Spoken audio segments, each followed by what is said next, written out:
Hey Enlightenment Garden, it's early September and I thought I'd do a video more on my permaculture today.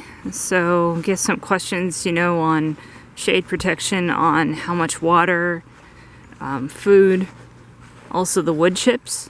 So this is a little video to discuss those aspects to gardening. So everything I say on this video, it's a perspective of, plants being in the ground for about 18 months.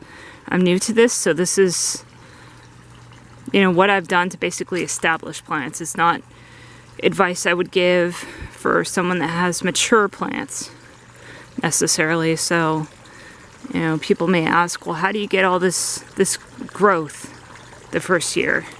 Why are your plants flourishing?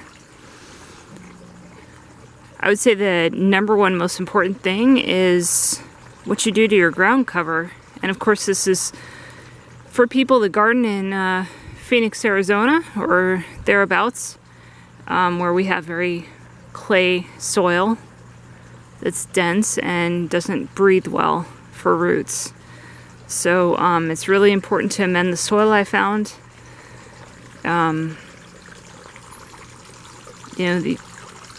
When you lay these wood chips down, which I did, I basically mowed the lawn down that was existing here down to the ground, put cardboard over it, and then laid wood chips.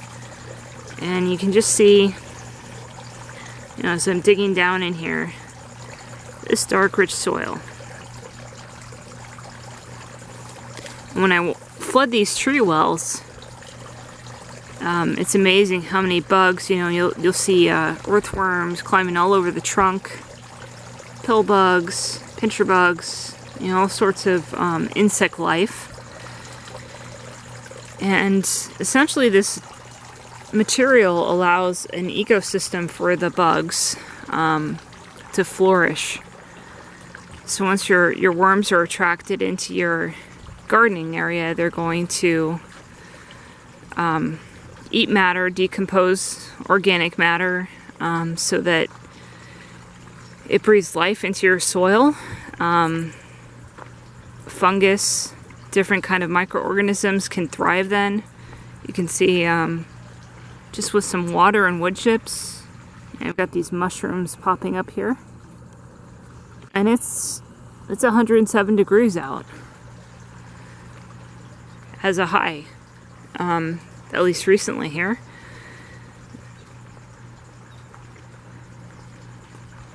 So it definitely is an important attribute, and then also for keeping water in, so that it doesn't evaporate when you water your plants. I do feed my plants, even though the fact that the wood chips are laid, the earthworms will come in and they will create their own worm castings for you. Without having to lay it down, which definitely is some nice organic fertilizer. But I do like to feed my plants, so I do Dr. Earth's fruit orchard mix. It's organic, fairly balanced NPK when I don't have organic compost available.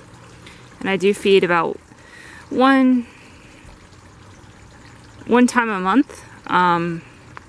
Sometimes I'll let it go to 2 months before I feed. As for water, you can't really tell that there are wells in these plants. It looks fairly flat as I zoom in here, but that's just because I have so much wood chips piled up now. But I did have a fairly deep berm on all these plants, and I basically filled it once a week to full capacity so that you can drench the roots. That's the most essential thing. Now these plants are all relatively new, so it doesn't take much to drench the roots. And also the roots can't uptake that much water because they're fairly immature at this state. So I do water pretty much every day in the summer. It's dialed back to maybe once a week, once every 2 weeks in the fall, springtime, and then practically no water at all in the wintertime, especially when we have rains. As far as shade protection, There are some plants in my yard that need that. So if you're dealing with plumeria, or you're dealing with sensitive tropicals like grumachama, patomba, soursop, white sapote like this guy here, they're pretty easily burnt from the summer sun. So, you know, I use a PVC structure, staked it, and then just drilling a hole in the top and threading through wire into the shade cloth works pretty well to create a temporary shade structure, which these plants need. As far as watering goes, I was hand watering for the last year and a half, which in the summer is a fairly large task with, you know, 200 trees. So I did have an existing lawn here before, so what I did recently is converted all of my sprinkler heads to drip. So here's just a little example. Down at the bottom is a T, threaded T, that I brought up with a 1 foot riser, attached a threaded elbow joint, and then you can see I purchased this fitting. I got it at like dripdepot.com, and you can see with this turn valve you can control the pressure. I've got it on full thrust, but it basically converts a PVC line to poly tubing. And then I've got down here my drip line, so I have micro tubing, 1/4 inch going to each plant.